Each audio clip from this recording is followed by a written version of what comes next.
Houston Rockets have the 3rd pick in the draft. Now, they've been building, and they got lucky in the lottery. They have the 3rd pick in the draft. They're not going to take that pick. They are shopping that pick. They're looking for veteran players to complement all their young guys, and they have offered the 3rd pick to the Cleveland Cavaliers for Donovan Mitchell, who's about to become a free agent a year from now. And Mitchell has not signed a contract extension. In fact, there have been no negotiations with Dan Gilbert, the Cavaliers owner. This is huge. It's huge because the Lakers are interested in Donovan Mitchell. Now, if you had the choice, if you had yet to go to the bar drinking at UCSD, would you take the 3rd pick for Donovan Mitchell or the Lakers' 17th pick for Donovan Mitchell? Well, yeah. Now, the other thing is that Cleveland's come back and said, you want Donovan Mitchell? We'll take 17 and Austin Reeves. The Lakers are also in dialogue. This doesn't make a lot of sense to me about bringing back a guy they traded away. Talking to New Orleans about Brandon Ingram. So that bears watching whether there's something that's going to develop there. Lakers are shopping their 17th pick, although I don't think that's a very marketable choice. They'd have to throw other stuff in there.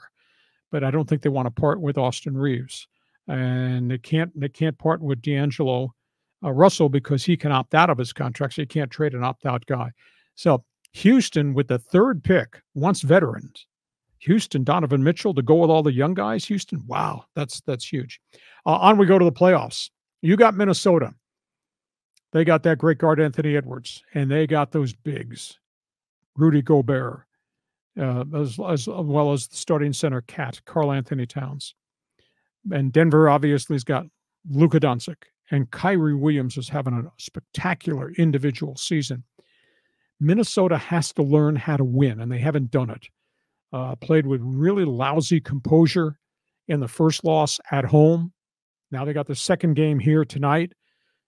You know, if Doncic and those guys go in and get another win, Minnesota's season could be over. And yet Minnesota, when you look at the components of their roster, John, you say, wow, those guys have got an awful lot of talent. So that series bears watching. They've been very critical after the first game that we just lost our composure. We got to play better. Then you talked about Indiana, Boston. You only get one kick at the can to win on the other guy's court. And if you get to the finish line and you almost do it and you don't do it, it breaks your heart, and usually it's fatal. And here's Indiana right down the stretch in game one, had the Celtics beat.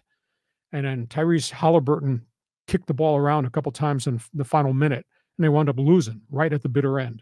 Now Halliburton gets hurt in game two. They got their doors blown off. So that's a big issue. Indiana's going home, but they're down 0-2, and I don't know that they can resuscitate themselves. And then you got Anthony Edwards, and this is really a funny story. So Anthony Edwards drives Minnesota through the first 2 rounds of the playoffs. So here they are in the Western Finals, and he's doing an interview with Sir Charles Barkley on TBS. And they're laughing and joking, and Barkley says, yeah, I ain't been to Minnesota in 22 years. I don't like that city. And Anthony Edwards stands up and says, get your all ass up here. I'll take you out to all the fine restaurants. Get your all ass up here. Anyhow, the Minnesota Board of Tourism developed that as an advertising gimmick to sell tourism for the state of Minnesota this past week. Yeah. Get you all bleep up here. Excellent. It's really funny. So now Anthony had a good first game. Anthony went 6 for 22 shooting second game. That's so good. Now Minnesota got to take a deep breath here and get back in this playoff series. So that bears watching too. So those are the topics on the NBA. Your comment, Houston Lakers playoffs. Well, just 2 comments. First of all, while I was out of town for 2 weeks, I was actually out of country. Did the Lakers hire JJ Redick as a coach? They are interviewing him. He's one of the 3 veterans. You know, I don't need to do this anymore. I have as much experience coaching as JJ Redick.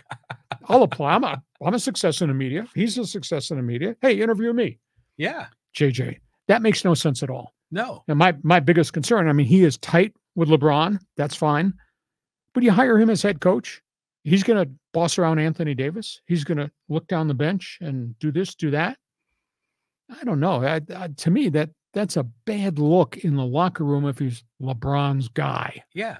And I think if he's LeBron's guy, then that is just going to continue the bad culture energy that I think is the source of the problem for the Lakers.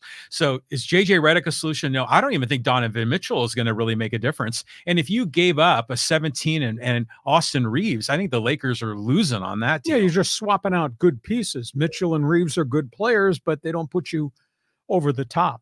Now, they've also interviewed Sam Cassell, who I think comes with a great track record, longtime player, 15 years in the league, longtime relationship with Doc Rivers. Cassell is currently in Boston as a right-hand man to Joe Mazzulla, the Celtics coach. I think he has great credentials. Now, he's never been a head coach, but he's been an assistant for a long period of time. The third guy they interviewed is Kenny Atkinson, who did a good job in a very unstable situation with the Brooklyn Nets. And then he left. He's on Steve Kerr's right-hand man in Golden State. Those are the two guys with experience, plus the guy on ESPN TV. That's crazy. Who would you get to replace me if I took the Lakers job? Oh, great question. Not Dan Sileo, I'll tell you that. Think of that one. But one other comment is on you mentioned Barkley and TBS, and they're redoing the NBA TV deal.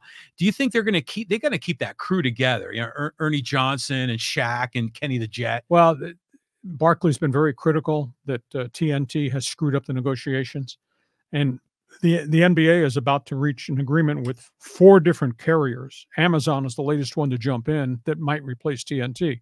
Somebody would hire Ernie Johnson and that crew and transport them to the new network. I don't think these guys are leaving TV, but Barkley's just been banging on that. We've done all these great things on ratings. What the hell's wrong with you? How could you screw this? He just bashed him yesterday. Well, it's like, remember when the NFC and the NFL was on CBS and then they moved to Fox when Fox started? They brought a lot of those guys over. I mean, Terry Bradshaw was part of that crew even way back then, right? Yeah, and you know, Fox had its own style and its own brand and all that. But Fox became a player like the other networks did. But this taking this sucker to Amazon, this will be another topic for another night. But, you know, this kind of spins off to the NFL.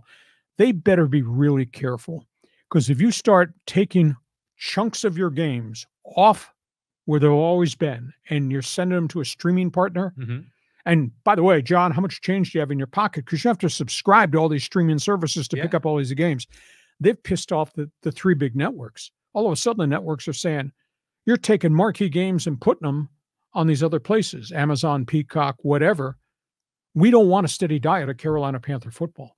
They're going to upset the 3 big payees with the TV contracts. Keep that in mind, too. So the NBA is at risk going to Amazon, and if you're deleting yourself from TNT, does that help you in the big picture? You get a payday, but are you going to upset fans along the way that say, I'm not going to subscribe to everything. I can't subscribe to everything. Yeah. The world's changing, Lee.